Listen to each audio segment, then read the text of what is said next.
ஓமுருகா filters Bhaskar. இப்போ உங்களுக்கு என்ன சொல்கிறதுன்னா, நான் இன்றைக்கி பில்டர்ஸ் இன்னைக்கு ஒரு காலத்தில் நான் ரொம்ப கஷ்டப்பட்டேன். ரொம்ப கஷ்டம்னா சாப்பாட்டுக்கு இல்லாமல் சாப்பாடு கஷ்டம், குடிபோதையில் போயிட்டு குடிச்சிட்டு பசங்களை சேர்ந்து நிறைய கஷ்டம்லாம் பட்டேன். அந்த கஷ்டம்லாம் விட்டுட்டு போதை அதில் இல்லை. எனக்கு போதை எதுன்னு கேட்டால் நான் செய்யும் தொழிலில் வந்துட்டேன். 40 வருஷ காலமாக இதில் இருக்கிறேன் பில்டர்ஸ் இதில் எப்படி நான் கற்றுனா, நான் 3ஆவது தான் படித்தேன். ஆனால் இதில் இன்ஜினியரிங்கில் போட முடியாது. பிளானிங் பேச்சுகளை நான் போட்டு பில்டிங் நிறைய கட்டியிருக்கிறேன், நிறைய சேல் பண்ணிக்கிறேன்.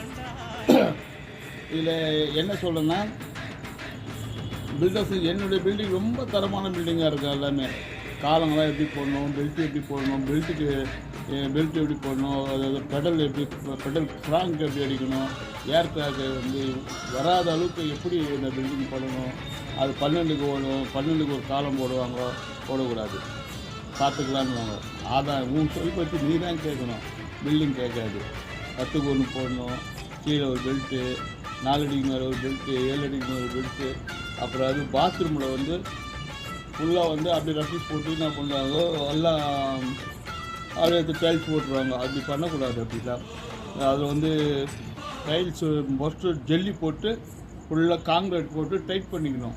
அப்புறம் தான் பாத்ரூமுடைய பிளாஸ்டிக்கே வைக்கணும். இதே மாதிரி பல விஷயம் எனக்கு நானே உருவாக்கி இன்றைக்கி பல மடங்கு வளர்ந்து கடவுளுடைய ஆசீர்வாதம், மக்கள் உங்களோட ஆசீர்வாதம் நான் நல்லா இருக்கணும். ரொம்ப எவ்வளோ பெரிய பில்டிங்கு கொடுங்க, எத்தனை கம்பெனி கட்டினோமா, எவ்வளோ பெரிய இது பண்ணணுமா நான் பண்ணேன். கம்பி இல்லை, ரோப்பில் போடுவாங்க, அதெல்லாம் நான் கற்றுக்கிட்டேன். பெரிய கட்டி நிறைய பேர் வாங்கிட்டேன். வயசாகிடுச்சு இப்போ எனக்கு. சரி, இப்போ ஓய்வில் இருக்கிறேன். இப்போது இருந்தாலும் யாருக்குன்னா தேவைப்பட்டு கட்டணும் கொள்ளணும் சொல்ல நான் உதவி பண்ண பிளானிங் கொடுப்பேன். எல்லாமே செய்கிறேன், ஃப்ரீயாகவே செய்வேன். உங்களுக்கு காசில் எனக்கு வேண்டாம். எனக்கு இனி போதும், உழைச்சாச்சு, நான் சம்பாதிச்சேன். அந்தமாரி ஒவ்வொரு மக்களுங்க எல்லா சக்தியும் நம்மகிட்ட தான் இருக்குது. நம்ம வெளியே கொண்டு வரணும். எல்லாம் வெளியே கொண்டு வராமல் நிறைய பசங்க பார்த்தா சின்ன பசங்க ஃபோன்லேயே மூழ்கிறாங்க. செல்ஃபோனில் வச்சுக்கின்னு டைம் பாஸ் பண்ணிக்கின்னு அப்படி போய் இதெல்லாம் ஒக்கப்படாது. அதெல்லாம் வாக்கிங் எதுக்கு போகிறாங்க?